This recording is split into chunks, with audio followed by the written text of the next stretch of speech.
Sainam, we're here with Usha Shri today. Usha has been a member of the Atlanta Sai Center for a couple of decades now, and together we've grown up as young adults and beyond, and we're both very involved at the center together. But I know that her story with Swami started long before she came to the Atlanta Center. So Usha, we'd love to hear your experiences with Swami and whatever you'd like to share. Sure. Sairam everyone, thank you for this opportunity to share the experiences with Swami. For me, sharing the experiences with Swami means reliving those beautiful moments and memories that he has bestowed upon us.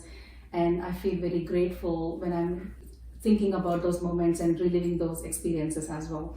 So today, what I'm going to share with you is very, very personal to me, and not many people, even in my own family, know about this. So coming right to the actual part of this experience, this was in the year 1995, summer of 1995. My father and I, we went to a remote village in Andhra Pradesh for my cousin's wedding and stayed there for 2 weeks, had fun. And when we came back to my home city, I fell ill. So I was having malaria, I think because of the water changes and weather, whatever that was. I had malaria and then high fever, and it was not going down. So I was sick at home for 10, 11 days. The doctor would come visit me every day, give me the medicines, but no improvement, the fever would not go down. We didn't think much of it. And then probably after 10 or 11 days, the doctor came back again for the home visit, and he said, looks like she is having typhoid as well. So I don't know, it's a combination of something else going on. So let her admit her to the hospital, and then we will see what can be done. So my mom, dad and I, we went to the hospital and I got admitted. I was in the intensive care unit because my condition was very critical. I was dehydrated, I was given IV fluids and injection and everything, the medicine, but the fever did not go down. It was 103, 104, it was bad. So staying there for 5 or 6 days, the doctors could not bring the temperature down. There was no improvement in my condition. I was fading in and out, had no idea what was going on. My mom was there with me throughout in the hospital, taking care of me. My dad would just, go to work, come back in the evening, look at me, take care of me, and then would go back because my brother was at home.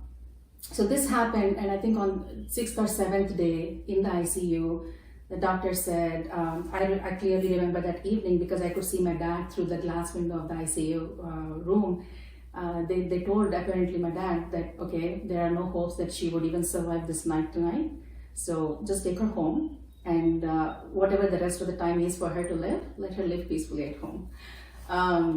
My dad was very upset. I mean, I could clearly see that. And my mom, they didn't tell me what was going on, but my dad came inside the ICU room and he said, Usha, tomorrow we'll go back home. So just tonight you stay here, and tomorrow you'll be discharged and we'll go home and you're all fine now.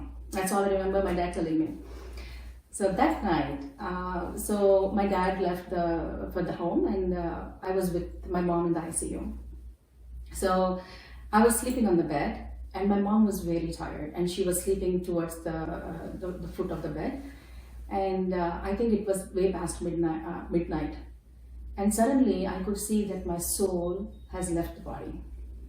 So and when I looked back, I could see my physical body lying on the bed and my soul hovering over. And I could see my mom sleeping at the foot of the bed. So when I saw that, I got startled. Like I could feel, I knew that I was completely out of body. And there were 2 black beings on my left hand side trying to take me, grab me and just take me somewhere. And I was not comfortable. I was very resilient. I wanted to go back to my body, and I was crying out for help.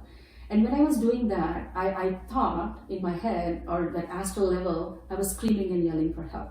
I was trying to kick and wake up my mom because I could see that she was sleeping at the foot of the bed, but nothing was happening. And that was the most, stressful few moments, or however long the time was. And then when this was going on, I heard Swami's voice, and I saw Swami's hand. So I saw Swami's orange robe hand and his hasta hand, and he said, "Ipude kaadu, not now." And the minute he said that, there was a sense of peace and calm to my restless soul. And the beings just vanished. When Swami spoke that and he said, Ippude kaadu, not now, the beings were gone. And what Swami did next was just amazing. He pushed my soul, which was hovering over my physical body, back into this physical body. And that was it. But then the landing of the soul back into the body was amazing. It's like, it's like a leaf falling in. But then it took a while to come to, I think this is how I would explain my experience. The vastness that you expand when you leave the body, and then the, you have to contract whatever that awareness is, whatever that expansiveness is, back into this body. It took a while. So when I came in and when I could actually regain the control over this physical being, physical body, it was violent. So I had no control, my head was going up and down. And then what I thought at my astral level, I was kicking my mom to wake her up to call for help. That actually was happening now because I settled in my body, the soul settled in my body. My mom got startled because I was violently kicking her because she was sleeping at the foot of the bed. And then she got startled and she's like, she knew something was wrong because I was blabbering something, I was saying something, and she could not even understand my language. So she ran outside the ICU, got an intern doctor who was on rounds. So he came in and he didn't know what to do because it was his second or third week and he was doing his internship in the hospital. So he was asking my mom, he's like, Auntie, what should I do? And mom is like, I don't know what you do, but she was chanting Sai Ram and putting vibhuti on me. And this doctor gave me an injection of some very basic medication like Crocin, equivalent to Tylenol or something. And whatever the agitation was calmed down, and I could sleep. Like immediately for the next 15 minutes or so, I just went into a deep sleep. And then the next morning, when I woke up, my dad was there, my mom was there, and the doctors were there. And needless to say, they were surprised because they said, okay, this girl is going to get discharged and go back home because, her time is over. But then it's the absolute grace of Swami that I'm even here today, narrating my experience, or even, it's just his will that I'm here. So I absolutely, and I clearly remember this was June 19th, 2009, Jan 19, 1995. So this experience tells me, it's like I owe everything to Swami. It's like every breath I take and every moment that he has given me from that point onwards is just absolute his grace.